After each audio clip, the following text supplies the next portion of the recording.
Welcome back students. In this video, we are going to learn lesson number 13, changes, physical and chemical.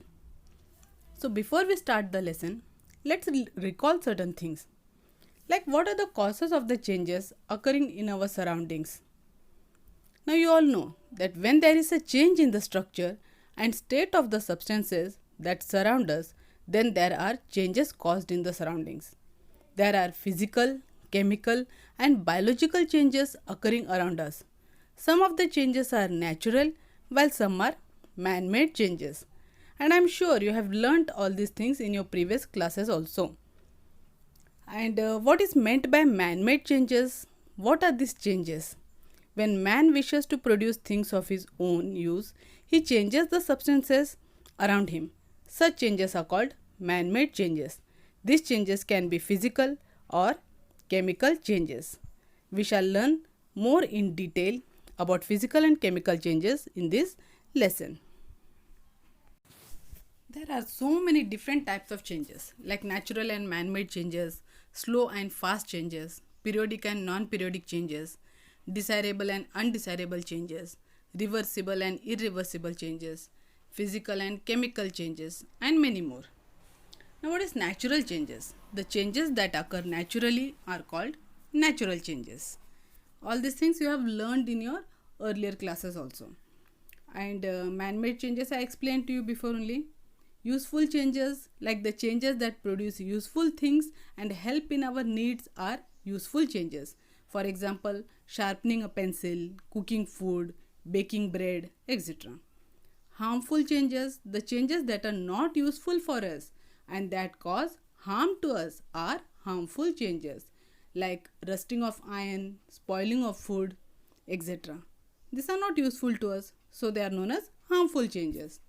Now, fast changes.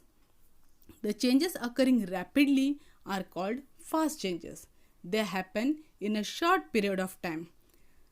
Slow changes, changes that take place over a long period of time, are slow changes. Reversible changes and irreversible changes. Reversible changes means the changes that can occur in a forward and reverse directions repeatedly again and again are reversible changes, and the changes that can never occur back in a reverse direction again are irreversible changes. We have also learned these things in 6th standard. Periodic changes are changes that occur again and again after a definite interval of time. Non-periodic changes, the non-periodic changes are the changes in which the time interval is not fixed. The change can occur any time or will not occur at all. And physical change and chemical change I'll explain to you.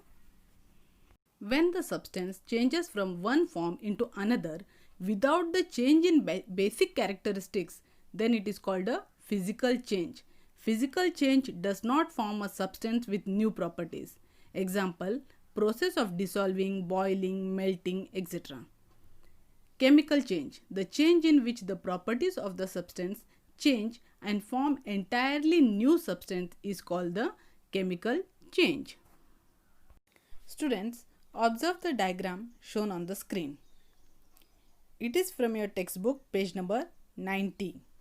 Here you can see in this picture various chemical and physical changes. Diagram is shown over here. 4 pictures are shown.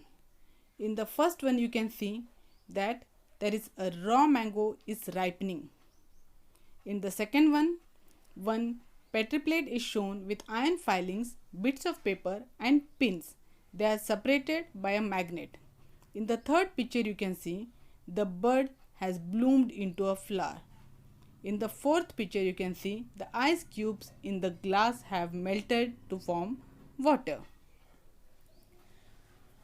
Now you have to observe carefully and tell that which of these changes are temporary and which of the changes are permanent. I am sure by observing you can understand it very well that picture 2 and picture 4 are showing temporary changes, because in picture 2 what is shown that there are iron filings, bits of paper and pins. So even if we move it or we mix it, again we can bring it back to its own position without any kind of changes. Same way, in the fourth picture also you can see that the ice, after it gets melted, it changes into water. Same way the water, if we keep it in the freezer, again it can be formed into ice, isn't it?